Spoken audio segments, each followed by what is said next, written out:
नमस्कार, स्वागत है आपका पावर ब्रेकफास्ट में। आपके साथ मैं हूं नेहा आनंद। चलिए सबसे पहले देख लेते हैं कि विदेशी बाजारों से आज सोमवार हमारे बाजारों के लिए किस प्रकार के संकेत बनते हुए दिख रहे हैं।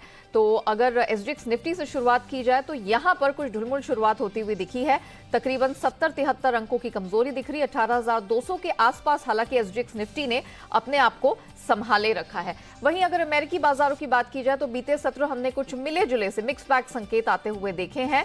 डाउ जोन्स जहां 200 अंकों की कमजोरी लेकर बंद हुआ, वहीं एसएनपी और नैस्डैक में हमने देखा कि कुछ मजबूत क्लोजिंग होते हुए देखी। एसएनपी फ्लैट बंद हुआ है तो तकरीबन 87 अंकों की मजबूती लेकर नैस्डैक बंद होने में कामयाब रहा है। एशियन मार्केट्स की अगर बात की जाए तो यहां से हमने देखा है आज शुरुआत थोड़े प्रेशर वाले नोट पर हुई थी। हालांकि निके यहां से कुछ आप कह सकते हैं उम्मीद जगती हुई दिख रही है, क्योंकि 255 अंकों की स्ट्रेंथ यहां बनती हुई दिख रही है। बाकी मार्केट्स की बात की जाए तो कुछ मार्केट्स हरे निशान में कारोबार करते हुए नजर आ रहे हैं। हालांकि कहीं कहीं कुछ प्रेशर दिख रहा है। तो इस हफ्ते मार्केट्स से कैसे हमें संकेत मिलते दिख रहे हैं, किन डेटा इवेंट्स पर नजर रखने की जरूरत है, पूरी डिटेल्स लेकर मेरे सहयोगी दीपांशु इस वक्त मेरे साथ जुड़ चुके हैं। Deepanshu, good morning. जरा बताइए मंडे के लिए और इस पूरे हफ्ते के लिए किस प्रकार से तैयारी की जाए और इक्विटी कमोडिटी मार्केट्स दुनिया भर से कैसे संकेत हैं? Good morning Neha. और थोड़े सुस्ती के संकेत आ रहे हैं, ठीक ठाक ही संकेत हैं, कुछ ऐसी कोई बड़ी मूव नहीं आपको आती हुई दिख रही है। ऑफकोर्स जापान के बाजार थोड़ा आउट परफॉर्म कर रहे हैं, पर हमारा एसजीएक्स निफ्टी थोड़ा सुस्त है। चीन के बाजार पर भी रखिए नजर, क्योंकि चीन के Q4 जीडीपी यानी कि ईयर एंड जीडीपी डेटा आने वाले हैं। वहां पर हमारी नजर है 3.6% की ग्रोथ का अनुमान है, जो कि थोड़ी सुस्त मानी जाएगी। मोर इंपॉर्टेंटली आज शाम अमेरिकी बाजार बंद रहेंगे, उससे पहले डाउ फ्यूचर्स पर आप बहुत बड़ा एक्शन नहीं देख रहे हैं। नरमी बनी हुई है अमेरिकी फ्यूचर्स में। नतीजों के लिहाज से अमेरिका में दिग्गज बैंकों के नतीजे इस हफ्ते भी आएंगे। Bank of America, Morgan Stanley, Goldman सैक्स के नतीजे आने वाले हैं। साथ ही Netflix, United Airlines, American Airlines और प्रॉक्टर एंड गैम्बल के भी नतीजे आने वाले हैं। तो अर्निंग सेंट्रिक वीक एक बार फिर से होने वाला है, जहां पर बाजार की नजर रहेगी। फ्राइडे को अमेरिकी बाजारों का एक्शन देखें तो आपको काफी उतार चढ़ाव वाला एक्शन दिखा और मिली जुली क्लोजिंग एंड में आती हुई दिखी। डाउ करीब 200 अंकों की गिरावट के साथ लगातार दूसरे दिन आपको फिसलते हुए दिखा है। आखिरी घंटे में जरूर थोड़ी रिकवरी आई थी और निचले स्तरों से करीब करीब 350 अंक रिकवर होकर डाउ बंद हुआ। इनफैक्ट गिरावट के साथ बंद हुआ, बट डेज हाई पर डाउ आपको बंद होते दिखा, तो एंड में थोड़ी रिकवरी जरूर आई थी। वहीं नैस्डैक पर एक दमदार रिबाउंड था, करीब आधे % से ज्यादा की तेजी आती हुई दिखी। एसएनपी 500 भी रिकवर होकर सपाट बंद हुआ। रसल 2000 पर आपने थोड़ी सुस्ती जरूर बनती हुई देखी थी। और प्रॉब्लम यहां पर है कि बॉन्ड यील्ड फिर से बढ़कर करीब 1.8% के स्तर पर आ गई है। 1.74 के स्तर से एक बड़ा जंप आया, पर इसके बावजूद आईटी स्टॉक्स की आउट परफॉर्मेंस रही और इकोनॉमी से जुड़े स्टॉक्स पर आपने उतना एक्शन नहीं देखा। तो ये कुछ फैक्टर्स हैं जो आपको ध्यान में रखने पड़ेंगे जहां तक इस हफ्ते के एक्शन का सवाल है। दिसंबर में रिटेल बिक्री के आंकड़े आए, 1.9% की गिरावट दिखी है, जो कि अनुमान से कमजोर था, तो वहां से थोड़ा सेंटिमेंट पर असर पड़ा।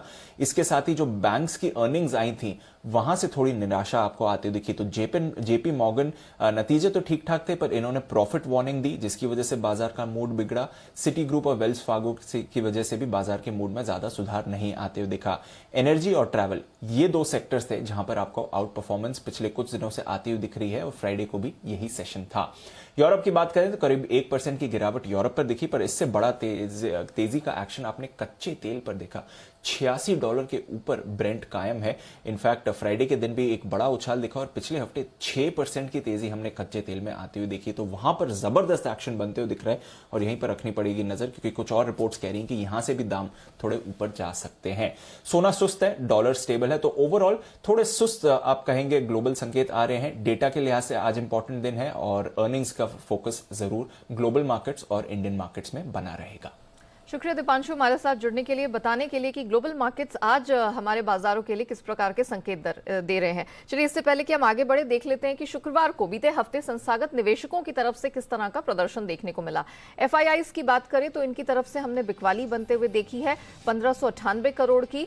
डीआईआईज यानी कि घरेलू संस्थागत निवेशकों की बात की जाए तो कैश मार्केट में 371 करोड़ की खरीदारी दिखी है। एफएनओ स्पेस में हालांकि अगर बात करें तो एफआईआईज की तरफ से हमने 3602 करोड़ की खरीदारी होते हुए देखी है।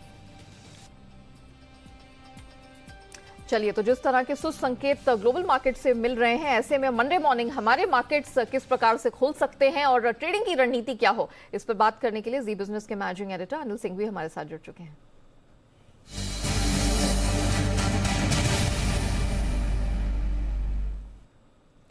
Anil sir, good morning. Sir, Monday morning आप पहुंची है, बजट के काफी करीब हम पहुंचते चले जा रहे हैं। ग्लोबल मार्केट्स से कुछ बहुत सपोर्टिव संकेत नहीं है।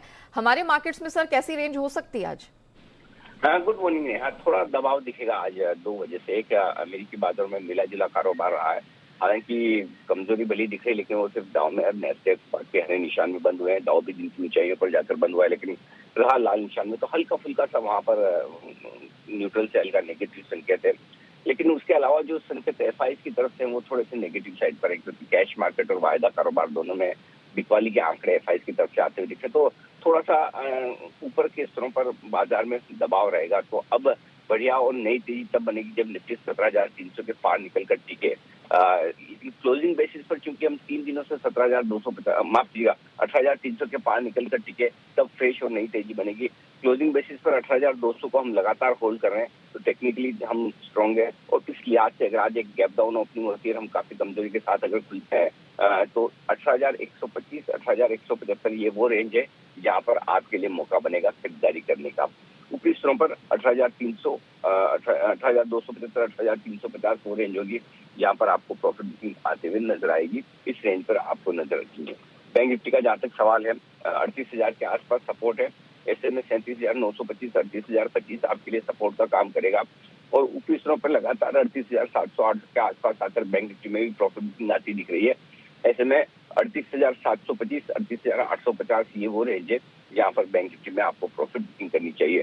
तो मुझे लगता है कि कमजोर शुरुआत के बाद थोड़ी खरीदारी और निचले स्तरों से रिकवरी आएगी, और ऊपरी स्तरों पर प्रॉफिट बुकिंग भी, यानी कि इंडेक्स में आपको दोनों तरफ के ट्रेड आज मिल सकते हैं।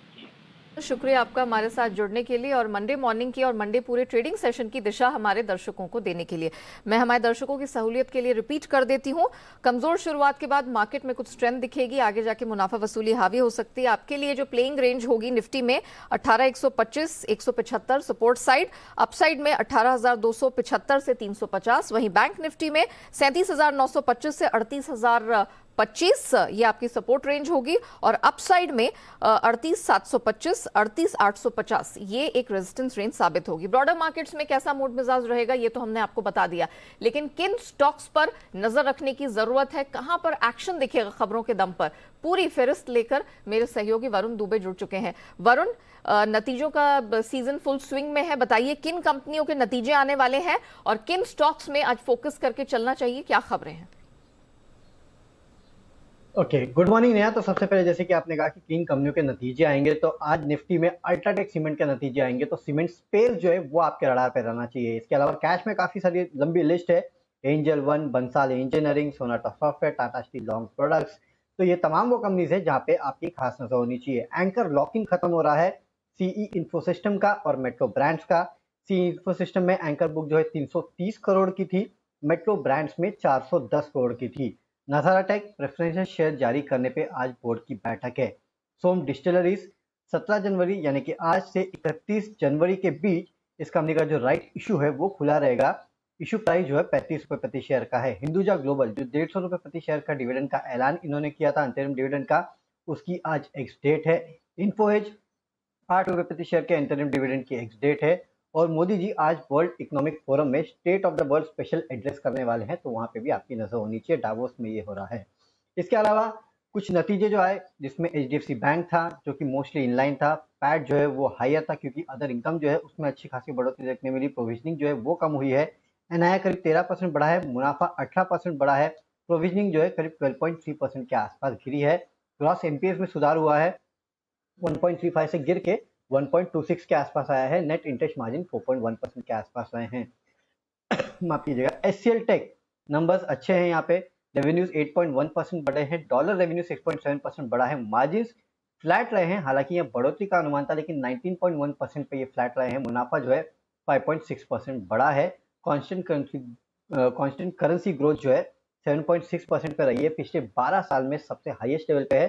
10 रुपए प्रति शेयर का इंटरिम डिविडेंड का कंपनी ने ऐलान किया है। टिनप्लेट नतीजे स्ट्रॉन्ग है, रेवेन्यू जो है 92% बढ़े हैं। मार्जिन 8.8% से बढ़ के 11.3% और मुनाफा 33 करोड़ से बढ़ के 95 करोड़ पे आया है। मेट्रो ब्रांड्स हाल ही की लिस्टेड कंपनी, नतीजे अच्छे हैं।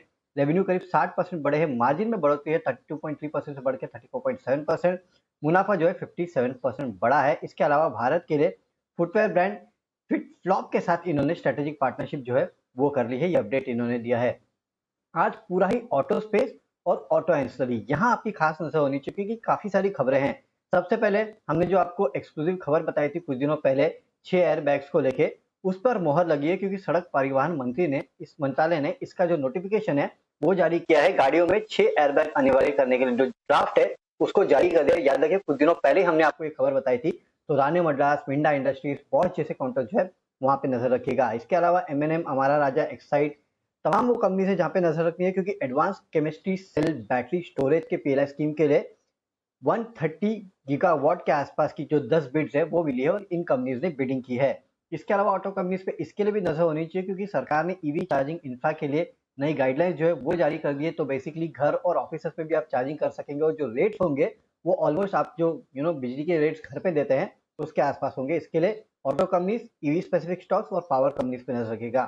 हीरो मोटोकॉर्प, एथर एनर्जी प्राइवेट लिमिटेड में करीब 420 करोड़ के आसपास का निवेश जो है वो ये कंपनी करने वाली है जिसके लिए मंजूरी मिली है। मारुति ने बढ़ते इनपुट कॉस्ट के चलते गाड़ियों के दाम जो है उसमें बढ़ोतरी की है। सभी मॉडल्स में करीब 1.7% के आसपास की वेटेज एवरेज कॉस्ट जो है वो बढ़ाई गई है। 15 तारीख से ये लागू है। और आखिरी में हिंदुजा ग्लोबल, यहाँ पे नजर रखिएगा। मच एवेटेड बोर्ड की बैठक थी, यहाँ बोर्ड ने 1000 करोड़ के आसपास के बायबैक को मंजूरी दी है। बायबैक का दाम और साइज जो है वो अपार्ट में डिसाइड करेंगे। साथ ही साथ NXT डिजिटल में ये जो है वो अपने हिस्सेदारी खरीदने वाले हैं। ग्रुप कंपनी है तो यहाँ पे भी नजर रखना हो। शेयर स्वैप डील के जरिए जो हिस्सेदारी है वो खरीदी जाएगी। तो इसके चलते हिंदुजा ग्लोबल और NXT डिजिटल दोनों आपके रडार पे रहने चाहिए। वेरी वेल वरुण, बहुत शुक्रिया आपका हमारे साथ जुड़ने के लिए, बताने के लिए कि किन स्टॉक्स पर खबरों के दम पर एक्शन दिखेगा। एंड ऑफ कोर्स हमारे दर्शकों को एक झलक मिल गई है कि कहां उन्हें अब फोकस करके आज दिन में चलना है। चलिए अब जान लेते हैं कि आज अलग अलग ब्रोकिंग फर्म से किस प्रकार की ट्रेडिंग कॉल्स हमारे दर्शकों के लिए आई है। चॉइस ब्रोकिंग इन्फो एज खरीदने की सलाह है। 5,500 का स्टॉप लॉस लगाइए 100 के टारगेट के लिए। अनराठी सिक्योरिटीज की रिकमेंडेशन नैटको फार्मा खरीदने की है। यहां पर 890 का आपको स्टॉप लॉस लगाना है, 960 का टारगेट होगा। चलिए अब मार्केट में आपको क्या रणनीति अपनानी है इस पर बात करने के लिए आज हमारे साथ सेंट्रम ब्रोकिंग के नीलेश जैन जुड़ चुके हैं। नीलेश जी गुड मॉर्निंग, बहुत स्वागत है। नीलेश जी पहले तो बताइए कि आज निफ्टी, बैंक निफ्टी क्या रणनीति अपनाई जाए एंड ओवरऑल माहौल आज आप मंडे के ट्रेडिंग सेशन का कैसा देख रहे हैं? बिल्कुल Neha ji, good morning everyone.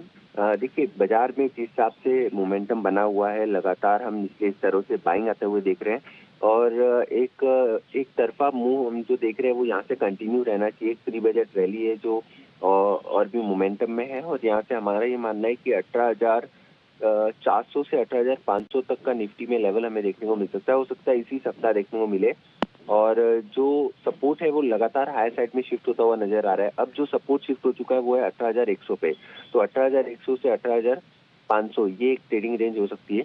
वहीं बैंक निफ्टी की बात करें तो देखिए 38,000 का एक मेजर सपोर्ट जोन बन चुका है। तो 38,000 का लेवल जब तक ब्रेक नहीं करता तब तक यहाँ पे संभावनाएं काफी ज्यादा है कि 39,000 तक का लेवल बैंक निफ्टी में आता हुआ नजर आ सकता है। हालांकि इमीडिएट जो टारगेट हम एक्सपेक्ट कर रहे हैं वो होगा 38,800 का। तो यहाँ पे बैंक निफ्टी में खरीदारी करके चल सकते हैं 38,100 के स्टॉप लॉस से 38,800 के टारगेट के लिए। ओवरऑल मेरा ये मानना है कि बाजार में अगर गिरावट होती है तो खरीदारी के मौके ढूंढने चाहिए। बाय एंड डिप की रणनीति अभी भी बरकरार रखनी चाहिए। ये तो आपने ब्रॉडर मार्केट्स की बात की, लेकिन क्या इंडाइसेस में भी आप इसी तरह की रणनीति सुझाएंगे? क्योंकि हमने फ्राइडे को देखा था मार्केट बिल्कुल सपाट, रेंज बाउंड और मामूली कमजोरी लेकर बंद हुए थे। इंडाइसेस की तरफ से, चुनिंदा इंडाइसेस की तरफ से कुछ प्रदर्शन अच्छा दिखा था, किसी पे आपकी नजर? बिल्कुल, देखिए अगर इंडेक्स स्पेसिफिक एक्शन देखें तो आईटी सेक्टर एक one of the out performer था। रियलिटी पैक अच्छा करते हुए नजर आ रहे हैं फ्राइडे के सेशन में। ये दो सेक्टर थे, वहां पे हमें एक पॉजिटिव मोमेंटम देखने को मिला था। तो मेरा ये मानना है कि रियलिटी पे फोकस करना चाहिए। कुछ एक मेटल्स, चुनिंदा मेटल्स जो हमें अच्छे लगते हैं, Tata steel, Jindal steel, JSW steel, ये एक मेटल पैक में से कुछ एक काउंटर्स हो सकते हैं, वहां पे फोकस करना चाहिए। आईटी पैक में हमारा ये मानना है कि TCS जहाँ पे बायबैक का अनाउंसमेंट होने के बाद टेक्निकली एक राउंडिंग बॉटम फॉर्मेशन का ब्रेकआउट आता हुआ नजर आ रहा है। तो TCS जैसे काउंटर, इन्फोसिस जैसे काउंटर पे रडार पे रखे, वहां पे भी गिरावट पे खरीदारी के मौके ढूंढे। तो IT specifically large cap ITs अच्छे लगते हैं। ऑटो इंडेक्स का अभी जिक्र हो रहा था, वरुण जिक्र कर रहे थे, तो बिल्कुल ऑटो पैक में कुछ एक चुनिंदा ऑटो स्टॉक्स है, वहां पे भी अच्छा मोमेंटम हमें देखने को मिल सकता है। तो कुल मिला के नया देखिए स्टॉक स्पेसिफिक रणनीति अपनानी चाहिए, सेक्टर स्पेसिफिक फोकस करना चाहिए। बाजार हो सकता है यहाँ पे एक थोड़ा सा कंसोलिडेशन करे, उसके बाद ऊपरी स्तरों पर हमें 18,500 से 19,000 तक के लेवल देखने को मिल सकते हैं। बट मेरा ये मानना है कि stocks and sector specific move तो यहाँ से कंटिन्यू रहेगा। स्टॉक स्पेसिफिक एक्शन का जिक्र किया, आपके पसंदीदा स्टॉक्स क्या रहेंगे आज के मार्केट में? बिल्कुल, दोनों ही खरीदारी के काउंटर है। सबसे पहले खरीद के चलने की सलाह होगी ग्रैनुल्स को। ग्रैनुल्स में देखें तो अच्छा खासा लॉन्ग साइड में बिल्डअप होता हुआ नजर आया था। काफी लंबे, मैं कहूंगा 5 महीने के साइडवेज कंसोलिडेशन का ब्रेकआउट हमें देखने को मिला था with higher than average volume. तो ग्रैनुल्स में 352 के स्टॉप लॉस है, 368, 370 तक के टारगेट्स के लिए खरीदारी करने की सलाह होगी। वहीं जो दूसरा काउंटर होगा वो है कंजम्पशन स्पेस से बाटा इंडिया। इस पर्टिकुलर काउंटर में भी एक बेस फॉर्मेशन के बाद फॉलिंग वेज पैटर्न का ब्रेकआउट हमें कुछ समय पहले देखने को मिला था। अब यहाँ से ऐसा लग रहा है कि मोमेंटम है वो कंटिन्यू होना चाहिए। 2045 तक के टारगेट के लिए 1976 का स्टॉप लॉस होगा।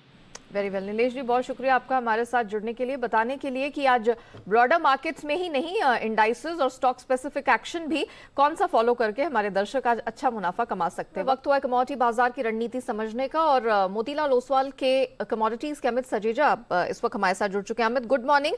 फटाफट बताइए कि कच्चे तेल में क्या रणनीति होगी जिस प्रकार की तेजी दिखी है बीते सत्र में? जी गुड मॉर्निंग। डेफिनेटली देखिए बाय ऑन डिप की रणनीति होगी। इंट्राडे में 6150 6160 के करीब अगर प्राइस मिलती है तो वहाँ पर बाइंग इनिशिएट किया जा सकता है और अपसाइड में 6250 तक का एक टारगेट लेके चला जा सकता है। रणनीति बता दीजिए, क्योंकि सोने में भले ही मामूली सी स्ट्रेंथ दिखी हो, चांदी प्रेशर लेकर बंद हुई बीते सत्र में। जी देखिए गोल्ड और सिल्वर में भी क्योंकि हमने डॉलर इंडेक्स में पिछले हफ्ते एक करेक्शन देखी है तो गोल्ड और सिल्वर दोनों में ही बाय ऑन डिप किया जा सकता है। एक डिप देखने मिली है तो यहाँ पर करंट मार्केट के आसपास भी बाइंग कर सकते हैं और अपसाइड में 48,000 तक के टारगेट गोल्ड में और चांदी में करीबन 62,200 से 300 तक के लक्ष्य लेके चला जा सकता है। ओके अमित, बहुत शुक्रिया आपका हमारे साथ जुड़ने के लिए, बताने के लिए कि प्रेशियस मेटल्स और कच्चे तेल में आज क्या रणनीति हमारे दर्शक अपनाकर चल सकते हैं। इसी के साथ पावर ब्रेकफास्ट में इतना ही। बने रहिए जी बिजनेस के साथ। ब्रेक के बाद हम आपके लिए पेश करेंगे ट्रेडर्स डायरी।